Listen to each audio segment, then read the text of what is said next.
yang paling muda, Gubernur Nusa Tenggara Barat, Muhammad Zainul Masjid. Assalamualaikum, Tuan Guru Bajang, terima kasih. Tuan Guru Bajang adalah Ketua Umum Pengurus Besar Nahdlatul Wathon Diniyah Islamiyah.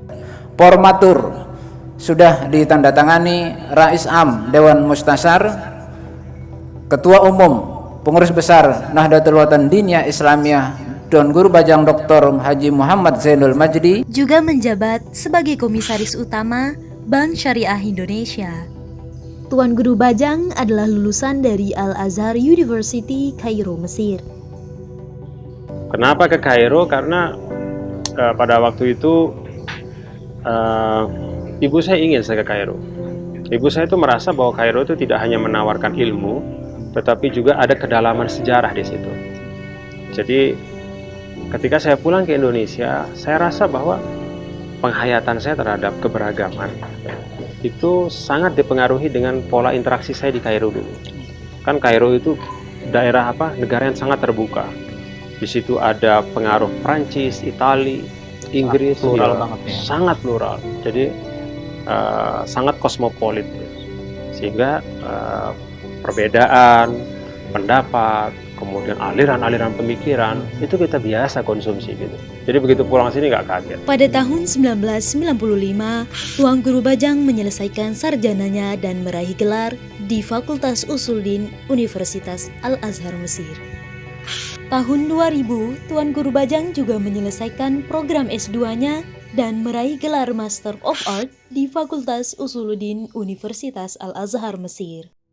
Dan pada tahun 2011, Tuan Guru Bajang juga menyelesaikan program doktoralnya di Fakultas Usuluddin Universitas Al-Azhar Mesir. Tuan Guru Bajang juga merupakan Gubernur Nusa Tenggara Barat periode 2008-2013 dan 2013-2018.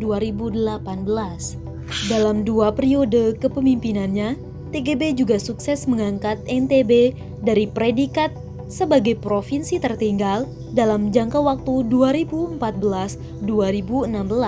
Laju pertumbuhan ekonomi NTB meningkat dengan 9,9%. Prestasi ini membuat NTB diganjar predikat pertumbuhan ekonomi terbaik, bahkan melampaui nasional yang hanya sebesar 4,9%. Ketika menjabat sebagai gubernur, Tuan Guru Bajang mendapatkan segudang penghargaan seperti Dai of the Year 2021, Investment Award, Kesatria Bakti Husada, dan masih banyak lagi.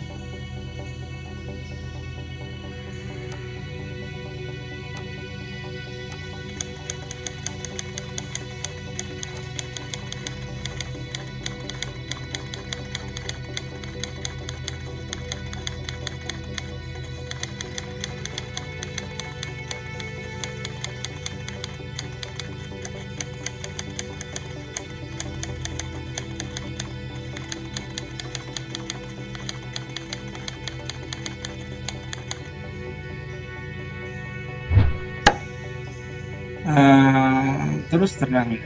Jadi pada saat saya mahasiswa, saya tidak punya cita-cita menjadi pemimpin politik ya, masuk dalam pemerintahan, apalagi memimpin di suatu daerah kita sendiri di NTB, itu nggak pernah terbayang. Jadi saya memang diajarkan dan dididik ya oleh orang tua dan guru-guru saya untuk selalu fokus pada apa yang sekarang sedang engkau berada di tengahnya. Jadi kalau dalam istilah kita di pesantren dulu ada namanya Ibnu Waqtihi. Ibnu Waqtihi itu adalah anak dari waktunya. Artinya apa? Artinya apa yang ada,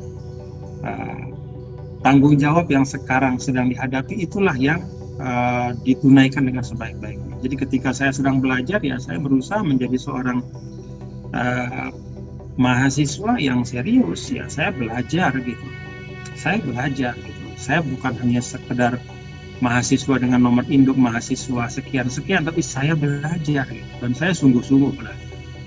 Saya ingin mengamalkan yang diajarkan oleh guru-guru saya itu Ibnu Waqtihi. Jadi kita mengapresiasi keberadaan kita sekarang ini. Jadi dimanapun Anda berada, apapun yang sedang Anda berada di dalamnya, you have to appreciate it. Dengan cara apa? Yaitu dengan memanfaatkan keberadaan Anda itu sebaik-baiknya.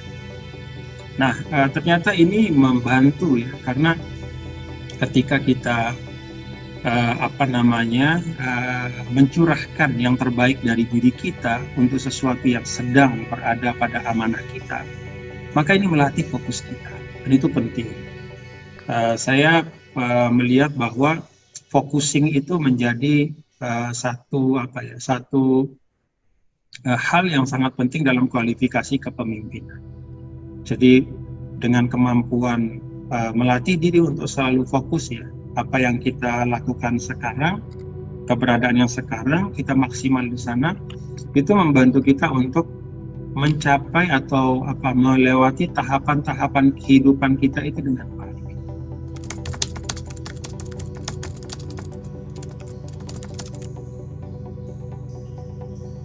Jadi ketika saya mahasiswa ya saya fokus belajar, dan selain belajar ya saya membangun jejaring dalam konteks misalnya ada kegiatan pers mahasiswa dulu di Kairo ya saya ikut ya, menjadi salah satu anggota dewan redaksi salah satu tabloid yang ada di Kairo dulu, kemudian juga dalam kegiatan-kegiatan organisasi kemahasiswaan.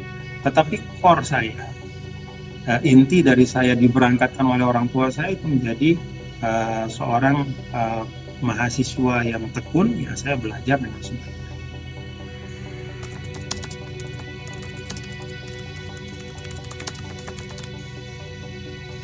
Ya, jadi berorganisasi itu penting. Itu salah satu yang menurut saya bisa membangun social awareness kita, bahwa kita tidak sendiri, bahwa kita tidak mungkin membangun seluruh potensi-potensi kita kecuali dengan bersama-sama dengan orang lain.